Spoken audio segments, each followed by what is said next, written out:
Mesdames et messieurs, bienvenue à Paris, notre terminus. J'espère que vous avez effectué un excellent voyage. We've just arrived in Paris off the Eurostar. It's a chilly morning and there's a ray of sunshine. This is very unlike what would have happened the first time Marie Antoinette reached France, since she would have been travelling in luxury and style, but rather less comfortably, I fear, than us. So let's move on to the Conciergerie, which was to be Marie Antoinette's final residence in Paris.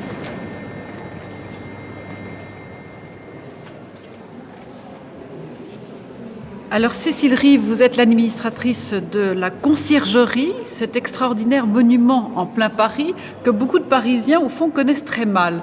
Est-ce que vous pouvez nous dire quelle est l'histoire de ce monument ? C'est un monument qui a une histoire qui est vraiment ancienne et très complexe. C'est avant tout un monument qui est un palais des rois, c'est-à-dire que du Xe au XIVe siècle, les rois capétiens se sont installés ici, y ont résidé et ensuite Charles V est parti au XIVe siècle et la justice qu'il avait installé dans ces lieux a continué son développement. Des prisons ont été aménagées dans les parties basses, où on se trouve aujourd'hui dans la Conciergerie, et ces prisons sont devenues particulièrement célèbres sous la Révolution française, puisque le tribunal révolutionnaire s'est installé en haut. Est-ce qu'on sait à peu près combien de personnes ont été emprisonnées ici et ont été jugées à la Conciergerie pendant la Révolution ? C'est à peu près 4000 personnes, effectivement, qui ont été jugées par le tribunal révolutionnaire et qui ont en commun d'avoir passé au moins quelques jours ici, puisque c'était une prison d'attente avant de passer effectivement devant le juge. Donc des noms très célèbres, des gens comme Charlotte Corday, par exemple, mais bien entendu aussi Marie-Antoinette, de qui nous allons parler un peu plus aujourd'hui. Alors nous allons découvrir avec vous un certain nombre des aspects de ce joyau patrimonial et en particulier donc les lieux par lesquels Marie-Antoinette est passée pendant son séjour à la Conciergerie. Les visiteurs de la Conciergerie sont en majorité des Parisiens, des gens de toute la France, de l'étranger. Des gens de partout, vraiment de tous les horizons, c'est-à-dire qu'on a à peu près 450 000 à 500 000 visiteurs par an. Et dans ces visiteurs, on a 40% de Français et 60% de visiteurs étrangers. Dans les visiteurs étrangers, beaucoup d'anglo-saxons, américains, anglais, et puis ensuite viennent les Espagnols, les Italiens, on a y compris des Coréens, des Brésiliens, enfin un large spectre. Et je suppose que Marie-Antoinette a un pouvoir d'attraction absolument extraordinaire sur ses visiteurs. C'est certain. Et c'est vrai d'ailleurs que même si c'est un grand palais des rois, peu connaissent vraiment cette histoire de palais royal et on vient souvent ici pour parler de Révolution et de sa prisonnière la plus célèbre, Marie-Antoinette. Et en effet, on va franchir une grille et pénétrer dans ce qui est une prison sous la Révolution.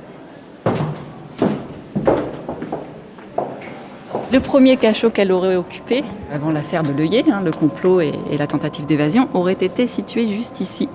Mais on a la chance quand même de reconnaître ici le secteur des femmes. Donc ça, c'est vraiment conservé tel que c'était, c'est-à-dire la prison des femmes au moment de la Révolution. Et on reconnaît effectivement ces images de cellules. On pense que peut-être Marie-Antoinette a passé ici quelques jours avant d'être mise encore plus en sécurité dans un deuxième cachot qu'on va visiter là-bas. Donc ici, la cour est une cour vraiment qui paraît impénétrable parce qu'il y a des murs très hauts, des murs qui font l'équivalent de 4 ou 5 étages. On a des fenêtres qui sont des fenêtres en demi-lune au rez-de-chaussée et ces fenêtres sont grillagées, absolument impossible de s'échapper. On voit bien qu'on ne rigolait pas avec les détenus à l'époque. Ah oui, et surtout à la Conciergerie, bien sûr, parce qu'il fallait passer devant le tribunal révolutionnaire et on craignait à tout moment qu'on puisse s'évader, alors surtout quand c'était des prisonniers très politiques et très sensibles comme Marie-Antoinette. Et on arrive devant une petite porte dans laquelle il y a un judas avec un volet et cette porte donc va nous mener dans la chapelle.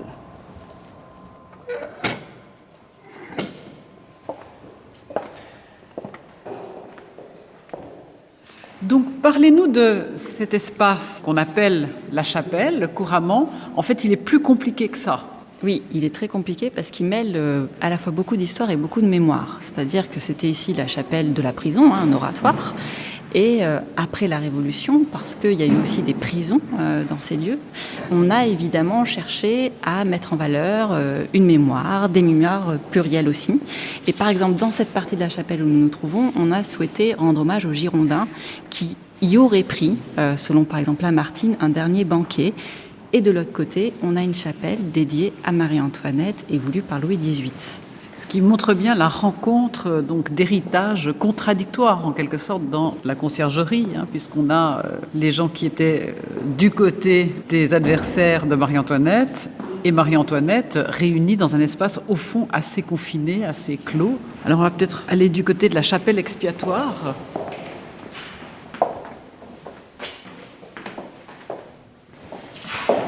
La chapelle expiatoire est un lieu assez impressionnant, très petit. Vous entendez l'écho, l'espèce de réverbération. On y arrive donc de la chapelle en passant derrière l'autel. Il y a des rideaux drapés de noir et toute une scénographie mémorielle, et en particulier des murs noirs sur lesquels sont peintes des larmes argentées et le chiffre Emma de Marie-Antoinette. Donc ça, c'est le fond déjà qui est très impressionnant. Et puis, il y a toute une série de représentations iconographiques qui sont à la plus grande gloire de Marie-Antoinette, d'une Marie-Antoinette vue comme une martyre.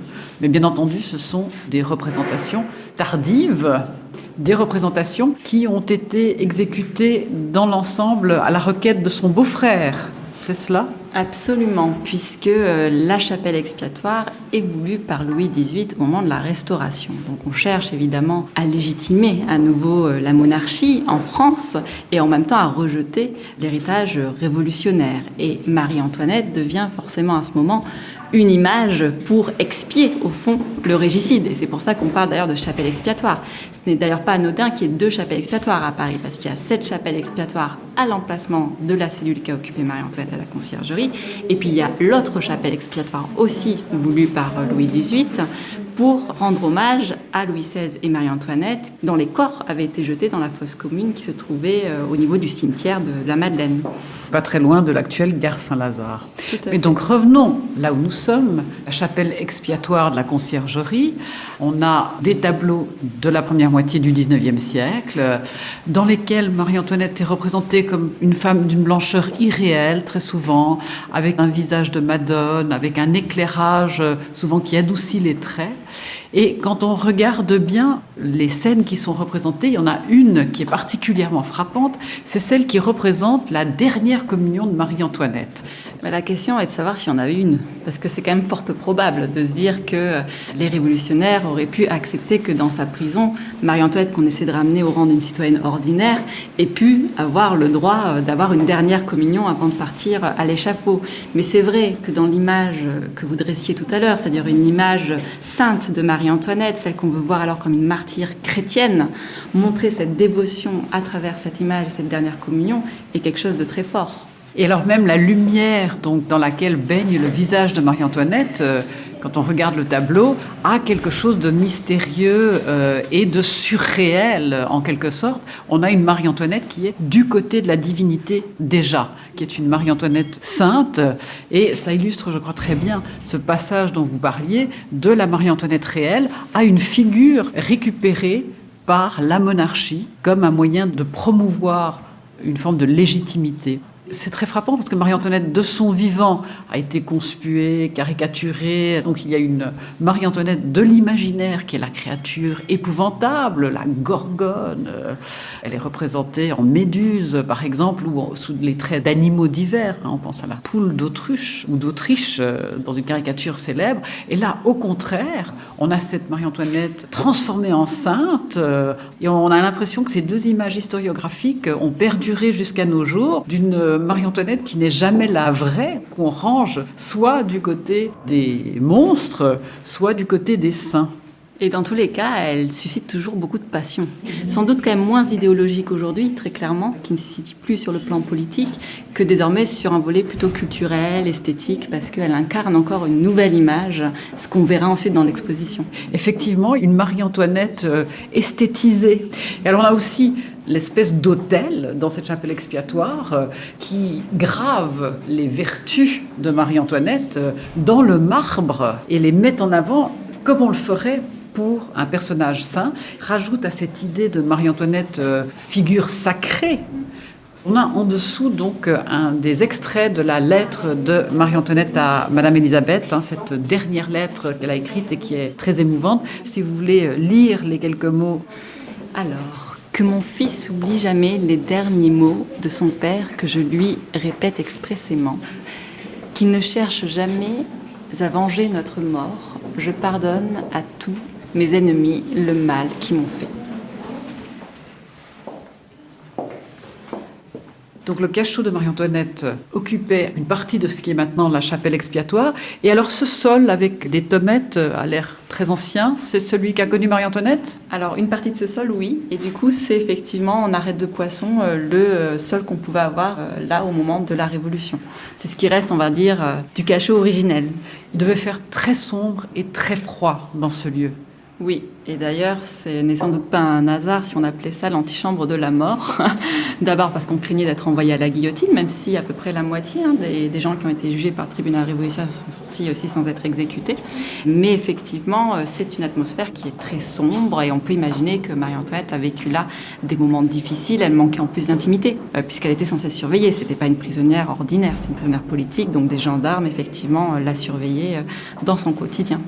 Alors allons voir donc l'espace qui lui est consacré de l'autre côté. Attention, il y a une marche.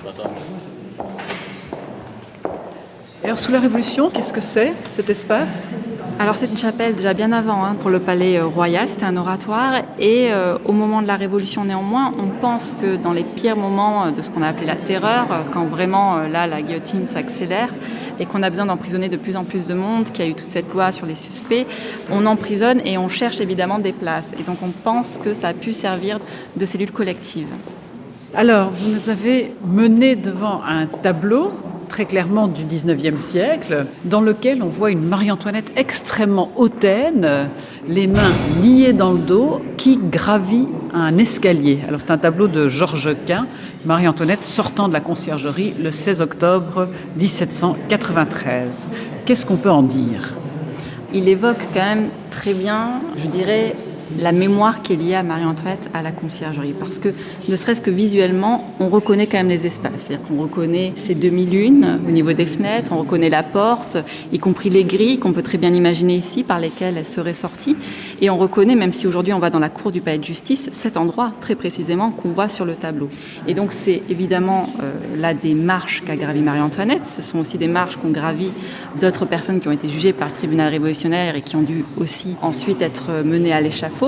Et cette Marie-Antoinette qu'on voit ici, eh bien pour certains, elle montre avant tout une dignité, y compris au dernier moment, les moments les plus tragiques. Et pour d'autres, effectivement, c'est au contraire une sorte de mépris qui ne la quitte pas, même jusque dans ces derniers instants. Il faut savoir que la conciergerie est quand même restée une prison jusqu'en 1934. Alors même qu'elle reste une prison, il y a comme une sorte de, disons, tourisme mémoriel qui se met en place, puisque certains ont le droit d'accéder ici, sur demande évidemment soutenue auprès du directeur de la prison. Et c'était le ministre de la Police, Élie Decazes, qui était d'abord choqué déjà en 1812 de l'état dans lequel il avait retrouvé le cachot, qui voulait absolument qu'on lui rende hommage. Et ensuite, il y a par exemple Victor Hugo, dans Chose Vue, qui parle de l'état là aussi de ce cachot et qui est estomaqué. Et donc c'est à partir de cette prise de conscience qu'ensuite on a souhaité rendre ce lieu plutôt à une destination patrimoniale, historique, et expliquer ce qui s'est passé ici, tout en rendant cette mémoire évidemment sensible.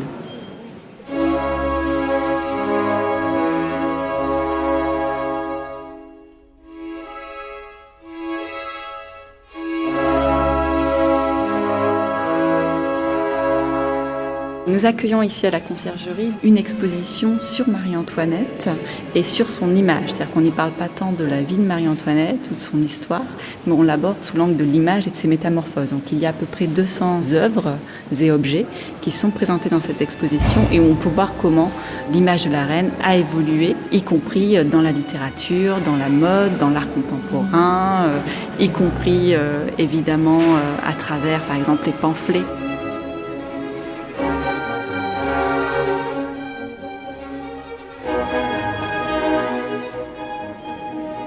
Alors nous sommes devant un portrait ovale qui représente Marie-Antoinette presque taille réelle, entre la coiffe en haut jusqu'à sa taille. Mais la seule chose qui est achevée, c'est son visage auréolée donc de cheveux et des cheveux qui sont un peu en désordre, qui ne sont pas les cheveux très apprêtés de sa jeunesse. La coiffe qui est blanche et simplement esquissée, tout comme la robe, qui laisse deviner ce qu'il y avait derrière. Mais ça donne une force extraordinaire à ce visage qui émerge et qui paraît aussi nous regarder. C'est un tableau d'Alexandre Koucharski. Alexandre Koucharski qui obtient le droit de représenter Marie-Antoinette tout à la fin de sa vie. Donc ça, c'est un tableau commencé lorsqu'elle est aux Tuileries. Elle va ensuite être représentée par le même peintre, Koucharski, au Temple, et ce sera le dernier portrait dont on est vraiment sûr qu'il est de Marie-Antoinette. Mais parlons un instant de ce portrait inachevé. Il était peint par Koucharski après l'exil d'Élisabeth Vigée-Lebrun, qui était la portraitiste officielle de Marie-Antoinette jusqu'alors. C'est un tableau, je pense, qui touche aussi parce que ce n'est plus un tableau de cette reine majestueuse, il est sans décor, sans bijoux. Elle apparaît beaucoup plus simple, elle apparaît aussi, dira Stefan Zweig, plus mûre, on voit une certaine maturité. Et puis en même temps, on voit qu'elle est là face à une profonde transformation. Cette femme qui n'est plus cette jeune dauphine, qui n'est plus cette grande reine de France, qui n'est pas encore non plus la veuve ni la reine déchue qu'on croira reconnaître plus tard dans les autres tableaux de Koucharski.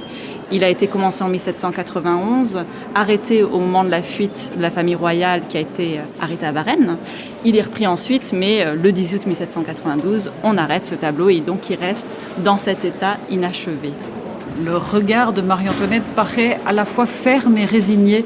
Et c'est bien cela qui se traduit dans les lettres de la période à laquelle le tableau a été peint. Marie-Antoinette est consciente du fait que tout peut basculer. Elle sait qu'elle risque de mourir, elle sait que le roi risque de mourir, elle sait que la violence les guette. Et en même temps, elle a conscience d'une destinée et du fait qu'elle ne peut pas démériter en quelque sorte. Il y a un honneur de la famille royale, il y a un honneur de la famille impériale dont elle est issue également. Et je crois que tout cela se voit avec cette sorte de simplicité, d'humanité. C'est là qu'on voit donc bien la femme et pas simplement la grande dame. Qui est toujours très belle d'ailleurs, c'est-à-dire qu'elle n'est pas encore complètement vieillie. C'est une femme beaucoup plus simple, mais toujours belle et digne.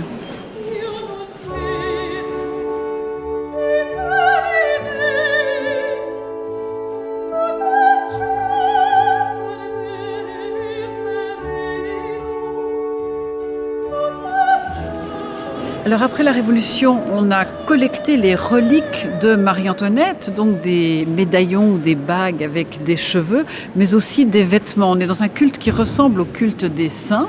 Alors ce que nous avons ici, c'est un petit soulier de cuir avec un talon qu'on appelle à l'époque talon à la Saint-Huberti, du nom d'une des grandes dames du monde du spectacle. C'est donc un soulier à la mode. Le talon ressemble un peu à ce qu'on appelle un talon bobine de nos jours. Devant, il y a un tissu ruché qui est blanc cassé. Le soulier lui-même, il paraît être brun avec une sorte de ganse verte. Et si je me souviens bien, pour l'avoir eu entre les mains, le vert s'étend aussi à la semelle. Un magnifique soulier qu'elle aurait perdu sur l'échafaud, et c'est pour ça que je parle aussi au conditionnel, puisque c'est un soulier qui aurait été récupéré par un témoin de l'événement, le moment où elle s'est fait guillotiner, et qui aurait ensuite été vendu à un comte, qui l'a gardé longtemps au sein de sa famille, avant plus tard de le léguer au musée des Beaux-Arts de Caen. Il y a eu des analyses sur ce soulier pour savoir si c'était celui de Marie-Antoinette. Le problème, c'est qu'il y a tellement de mains aussi qui l'ont touché que vous vous doutez bien qu'il est difficile, même avec une analyse ADN, de véritablement dire quelle était sa provenance. Il y a quand même un faisceau d'indices qui pourrait aussi nous faire croire que ça peut être possible. C'est-à-dire peut-être que les deux hypothèses sont permises, puisque d'abord, c'est un 36,5, donc c'est la taille du pied de Marie-Antoinette, dans le style de ce que portait l'aristocratie à l'époque aussi. Donc on voit bien que c'est une provenance aristocratique. Et puis la couleur, c'est-à-dire qu'on a beaucoup de représentations au soulier de Marie-Antoinette présentées en noir. Et c'est vrai que Rosalie de la Morlière, qui était, alors non pas la servante de Marie-Antoinette à la conciergerie, parce qu'évidemment Marie-Antoinette n'avait pas le droit d'avoir une servante à la conciergerie, mais qui travaillait pour le couple de concierges Richard, et qui s'était prise d'affection pour Marie-Antoinette, décrit un soulier noir de prunelle. Il semblerait que le noir de prunelle puisse être un brun un peu fauve, tel qu'on le voit sur ce soulier. Mais en même temps, évidemment, on ne pourra jamais prouver que c'est celui qu'a porté Marie-Antoinette. Nous sommes devant un fauteuil assez typique de la fin du XVIIIe siècle, en bois sculpté, avec une tapisserie plus moderne, une tapisserie refaite vraisemblablement. Oui, et puis c'est pour ça aussi qu'on ne parle pas de fauteuil de Marie-Antoinette, parce que tout de suite on pense que c'était le fauteuil de Marie-Antoinette dans sa cellule. Non, c'est le fauteuil dit de Marie-Antoinette, donné à la Restauration par Louis XVIII, et qui a sans doute servi au XIXe siècle de siège pour ceux qui voulaient venir se recueillir dans ce cachot.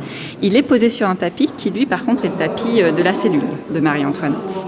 Alors nous avons vu que la cellule de Marie-Antoinette avait un sol extrêmement froid. C'est un tapis qui a été apporté pour elle, qui était là déjà. On en parle au conditionnel, d'accord. Comme un certain nombre d'objets. Ça proviendrait de la cellule de Marie-Antoinette. Alors la serrure est impressionnante. C'est la serrure de la cellule de Marie-Antoinette ? Oui, et elle ressemble à d'autres serrures de cette période. Mais on voit bien là, avec son volume et avec la clé qui est à côté, on peut imaginer à quel point on avait cherché à sécuriser ce cachot et n'importe quelle clé ne pouvait pas ouvrir une telle serrure. Oui, la clé est assez compliquée. C'est une clé aussi très longue, très lourde. On voit qu'on ne rigolait pas avec les détenus. Et nous avons à côté un manuscrit, un petit cahier donc monté sur un ruban de soie. C'est l'acte d'accusation de Marie-Antoinette devant le tribunal révolutionnaire le 12 octobre 1793. Et on reconnaît la signature de Fouquier-Tinville, qui est l'accusateur public dont le nom est si étroitement associé au tribunal révolutionnaire.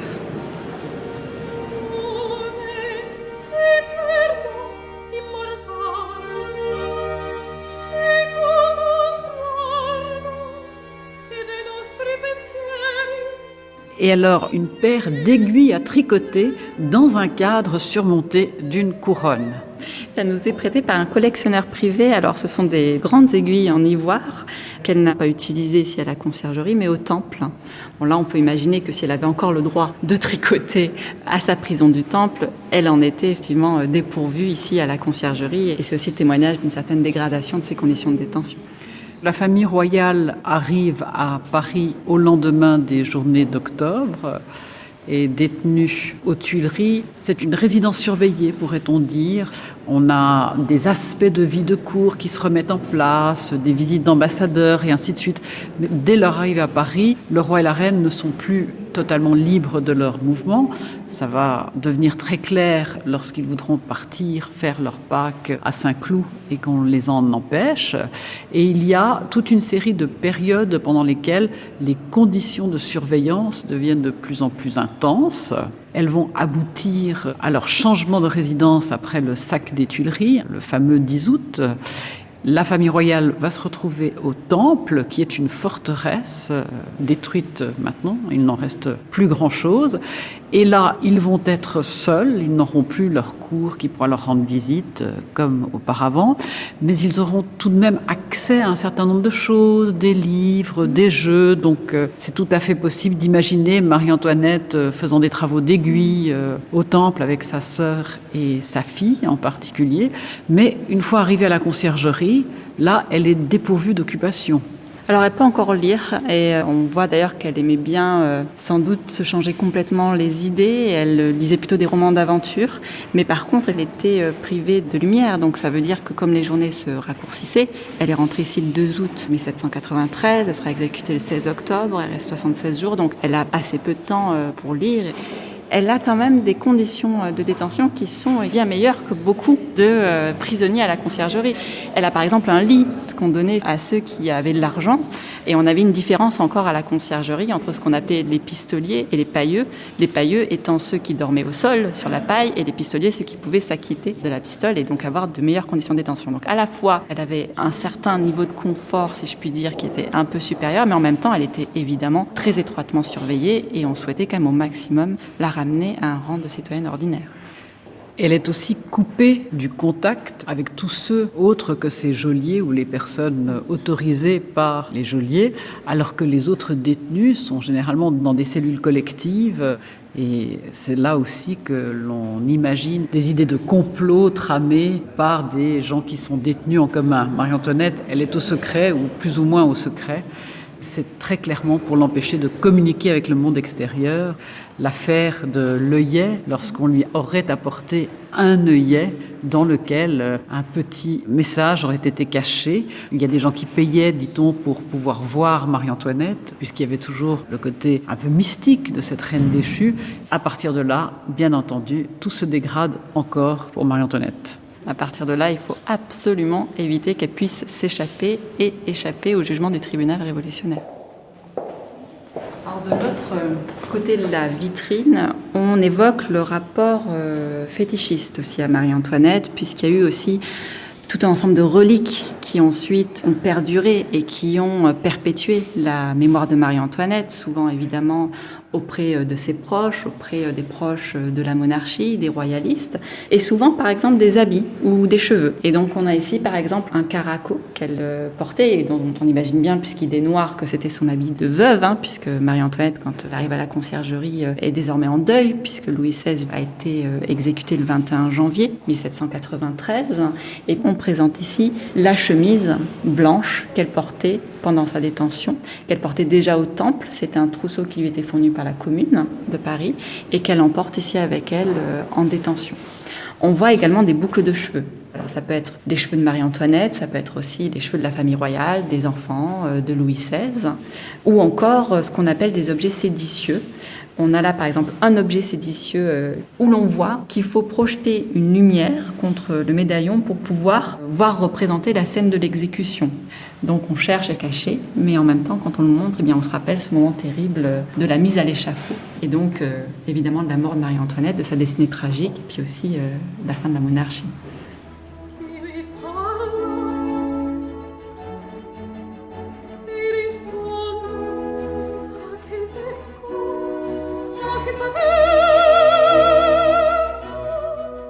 Alors nous avons devant nous ce qu'on appelle la chemise de Marie-Antoinette, une chemise en lin et coton. Une chemise à l'époque correspond un peu à un sous-vêtement. Alors à quand remonte cette chemise ? Elle remonte déjà à la prison du Temple, puisqu'en fait, il y avait tout un trousseau de chemises que Marie-Antoinette pouvait changer régulièrement, qui lui était fourni par la Commune de Paris. Donc elle n'a pas effectivement le choix de ses vêtements.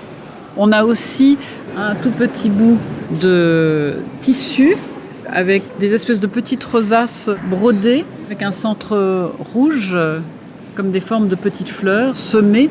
Ce serait un fragment de ceinture qu'elle aurait porté devant le tribunal révolutionnaire. Donc elle part pour être exécutée. Il reste dans sa cellule des objets qui lui ont appartenu. De quel type sont ces objets ? C'est typiquement la chemise dont on a parlé avant, puisqu'il faut bien s'imaginer que la conciergerie, c'est une prison, et puis il y a toute une administration autour de la prison.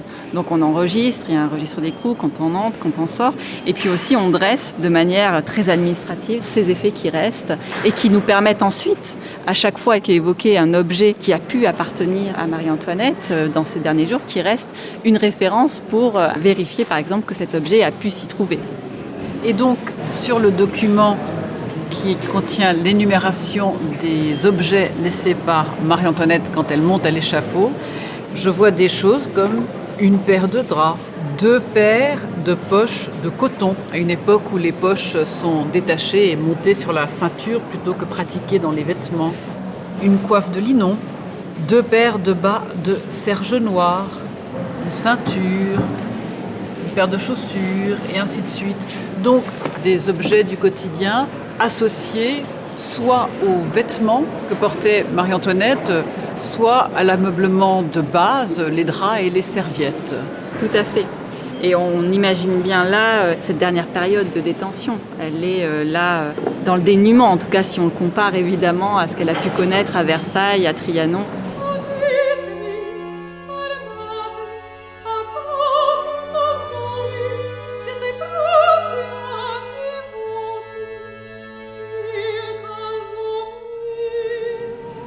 Marie-Antoinette est célèbre encore de nos jours pour son goût des beaux vêtements, de la mode. Elle impose les modes, c'est quelqu'un qu'on imite de son vivant. Et nous avons de la chance puisque nous conservons encore des documents exceptionnels comme cette Gazette des Atours, qui était tenue par sa dame d'Atours et où on voit des sélections de tissus avec des rayures, des motifs un peu fantaisistes, des couleurs très douces, rose, bleu, mauve, qu'elle pouvait faire pour les robes de Marie-Antoinette et pour les confectionner. Et quand on voit un morceau de tissu, ça veut dire qu'il y a une robe qui a été confectionnée dans ce tissu-là. Ou en tout cas que ça a été sélectionné pour lui présenter et pour pouvoir ensuite le confectionner. Et on voit d'ailleurs à quel point aujourd'hui ces vêtements qu'on reconnaît dans les tableaux les plus iconiques, ceux d'Élisabeth Vigée-Lebrun, inspirent encore beaucoup. C'est-à-dire qu'elle reste très actuelle, Marie-Antoinette. Elle a cette image d'une reine élégante qui a su initier un véritable art de vivre, tel qu'on peut l'imaginer ici à travers cette Gazette des Atours, ou même à travers d'autres objets qui sont présentés à côté dans l'exposition, que ce soit par exemple la vaisselle façonnée par la manufacture de Sèvres, ou encore un très bel écran de cheminée qui nous est prêté par le château de Versailles, et tel qu'on peut ensuite le voir aussi dans les déclinaisons, y compris dans l'art contemporain, puisqu'on présente dans cette même section, à côté du grand tableau de la Reine à la Rose, par exemple un Fernando Botero, qui a réinterprété avec ses yeux d'artiste latino-américain cette icône très occidentale. Alors merci beaucoup Cécile Rive de nous avoir montré ce lieu d'histoire et permis de voir grâce à vous un certain nombre de passages par lesquels Marie-Antoinette a pu circuler, de lieux qui lui sont associés et d'objets qui seraient des objets de la reine ou peut-être des objets que l'histoire ultérieure a prêtés à la reine. À bientôt. À bientôt. Merci infiniment à vous.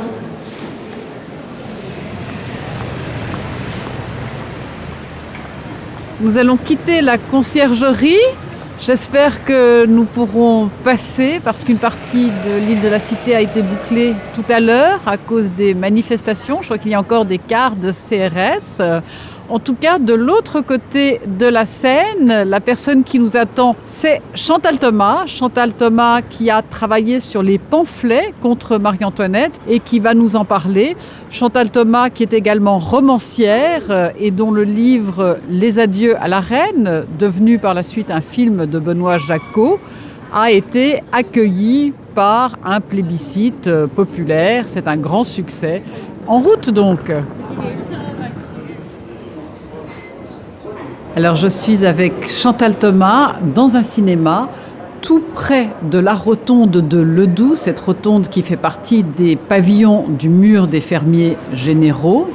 Il y a des gens qui passent dans tous les sens et qui bavardent, mais nous sommes heureux d'être là donc pour parler avec Chantal Thomas de Marie-Antoinette, à la fois la Marie-Antoinette historique qu'elle connaît bien, la Marie-Antoinette travestie dans les caricatures et pamphlets qu'elle a étudiés au moment du bicentenaire de la Révolution française, et bien entendu Marie-Antoinette, figure romanesque de son livre « Les adieux à la reine ». Alors Marie-Antoinette, dans les pamphlets et les caricatures, la personne que l'on représente est lubrique, libertine. Elle sera aussi représentée sous les traits d'un animal dans les caricatures révolutionnaires. Et donc, est-ce que ces deux tendances correspondent à différentes périodes ou est-ce que vraiment c'est quelque chose qui démarre tout de suite ? Non, le premier pamphlet qui s'appelle « Le lever de l'aurore », c'est simplement comment Marie-Antoinette a eu envie de voir le jour se lever. Caprice mondain. Là-dessus, il est simplement impliqué ou sous-entendu que c'est pour des motifs libertins. Mais il n'y a rien d'explicite. Pendant très longtemps, jusqu'à l'affaire du collier, en 85, ça n'a rien à voir avec la violence ultime qui va se déclencher après 89. C'est une escalade d'abord à partir de la mode. Elle est représentée avec Madame Bertin comme le ministre de la mode. C'est d'abord l'apparence et la coquetterie. Et de ce vice va s'enclencher des vices bien pires. Mais on peut se dire aussi qu'elle est l'incarnation de tout ce qui a fait la critique des femmes. On peut même remonter à Ève. Elle est curieuse, elle cède à l'instant, elle cède à la séduction. Et après, il y aura une sorte de passage à l'invraisemblance totale, puisqu'on va lui prêter tous les amants possibles, tous, depuis son propre beau-frère jusqu'à Lafayette. Personne n'est épargné, si je puis dire. Et vous connaissez l'accusation finale d'inceste. Donc ces pamphlets qui paraissent gratuits, et dont elle va plaisanter d'ailleurs, tracent une ligne qui pour moi est une ligne de mise à mort. Les pamphlets, elles nous disent d'abord à quel point la reine a été très tôt une cible, car les premiers pamphlets concernent une Marie-Antoinette très très jeune, à laquelle il n'y a vraiment rien à reprocher. Donc ils disent tout de suite à quel point c'est une élaboration qui va être au départ orchestrée par le comte de Provence, frère de Louis XVI, et qui ensuite sera, je pense, instrumentée par des politiques qui vont payer les libellistes, c'est-à-dire que ça n'a rien d'une spontanéité rageuse, indignée. Finalement, c'est seulement à partir de 89, de la liberté de la presse, que ces pamphlets diront quelque chose d'un cri ou d'une horreur sentie. Mais quand j'ai commencé à m'intéresser aux pamphlets, je m'intéressais d'abord à une certaine vision de l'aristocratie libertine prise en haine par une idéologie révolutionnaire. Alors les pamphlets que l'on voit sont nombreux, sont divers. Est-ce qu'ils ont circulé dans des milieux différents ou est-ce qu'ils s'adressent tous à un même public ? C'est très difficile de savoir puisque tout au long de l'Ancien Régime, c'est une littérature clandestine, interdite, donc on ne connaît pas bien leur trajectoire, ni même souvent leur origine. Je pense que le public, loin d'être un public populaire, était un public qui pouvait payer, c'était extrêmement cher, et d'abord qui pouvait lire. Les caricatures sont pour la plupart de l'époque révolutionnaire, elles deviennent extrêmement violentes. Est-ce que vous pouvez nous parler de l'une ou l'autre des caricatures qui vous frappent ou qui vous paraît particulièrement caractéristique? Oui, il y en a une, par exemple, où on voit Marie-Antoinette en harpie. C'est littéralement la représentation du monstre. Et je pense que c'est quelque chose de très symptomatique de la haine qui fait passer l'autre hors de la catégorie humain. Et donc, à ce moment-là, tout déchaînement de cruauté, tout processus punitif est possible. Marie-Antoinette est donc représentée comme une harpie, une créature mythologique, quelqu'un qui échappe à la réalité. Elle est aussi représentée en poule d'autruche ou d'Autriche, en cochon, ou alors elle est représentée en femme lubrique, en femme publique. Mais je pense que ces différentes caricatures et ce passage à la limite sont assez tardifs. Et c'est vraiment à partir du moment où elle est, je pense, emprisonnée ou en tout cas où la famille royale est à Paris. Alors je voudrais vous interroger sur une de vos autres spécialités. Vous êtes romancière et votre premier grand succès de librairie, votre premier roman, je crois même, s'intitule « Les adieux à la reine ». Cette reine, c'est Marie-Antoinette. Vous racontez une histoire qui est peut-être vraie, qui est en partie vraie, en vous fondant sur votre immense érudition personnelle, mais aussi sur votre sensibilité, en donnant vie et voix à un personnage, celui de la lectrice adjointe. Pouvez-vous nous en dire 2 mots ? Oui, quand j'ai fini d'écrire les pamphlets qui sont sortis au moment du bicentenaire de la Révolution, en 89, j'ai eu un malaise au sens où j'ai eu l'impression d'abord d'avoir lu des ordures pendant des années, que c'était quand même usant. Et comme j'allais souvent à Versailles, que la pensée de Marie-Antoinette était quelque chose qui m'accompagnait, j'aime beaucoup l'œuvre de Stéphane Zweig, j'ai trouvé que ces pamphlets ne disaient rien sur la reine, ils disaient une certaine manipulation de l'opinion et un moment historique de la France, mais qu'elle était comme à côté. Non seulement elle, mais le mode de vie autour d'elle et ce monde qui s'est écroulé avec elle. Et c'est ces 3 aspects de elle, d'une femme, mais d'une manière d'être et quelque chose du sentiment d'un monde qui sombre. Et j'ai eu envie de donner la parole à une jeune femme et à une jeune femme qui aurait été hors politique, qui raconte simplement les 3 jours après la prise de la Bastille, 3 jours pendant lesquels une grande partie de Versailles ne croit pas à l'événement, et l'autre, par contre, qui réagit très vite, qui sont les proches de Marie-Antoinette, déserte. Donc c'est ce double mouvement d'incompréhension, de stupeur, par exemple Louis XVI, ou d'envie de partir, les amis de Marie-Antoinette et Marie-Antoinette elle-même, qui aussitôt va vouloir s'en aller, qui donne la dynamique du récit. Mais c'est un récit que j'ai écrit vraiment en suivant au plus près, presque heure par heure, ce qui se passe pendant 3 jours à Versailles. Et si je vous demandais de résumer en 3 mots Marie-Antoinette, quels seraient les mots que vous choisiriez ? Je choisirais 3 moments. Une jeune fille très charmante dans une sorte de gémellité avec sa sœur, Marie-Caroline. Ensuite, une femme qui pendant un moment va essayer de réduire son monde pour survivre à une sorte d'ennui et d'insatisfaction. Et après 89, après la mort de son fils, avec la souffrance qui a été pour elle la Révolution, une femme qui politiquement restera mauvaise jusqu'à la fin, mais qui, en tant que personne, fait preuve d'un courage extraordinaire. Donc insouciante et légère, aimante et tragique. Eh bien, on vous laisse les 4 adjectifs. Merci Chantal Thomas.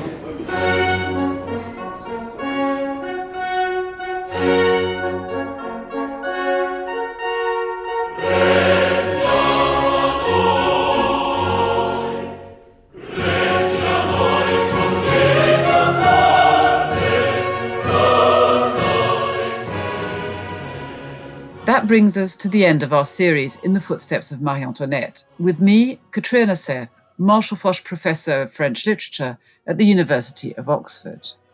I'd like to thank the curators and museum staff at the Wallace Collection, Waddesdon Manor and the Conciergerie. And I'd like to thank you for listening. Finally, thank you to Torch for making this podcast series possible.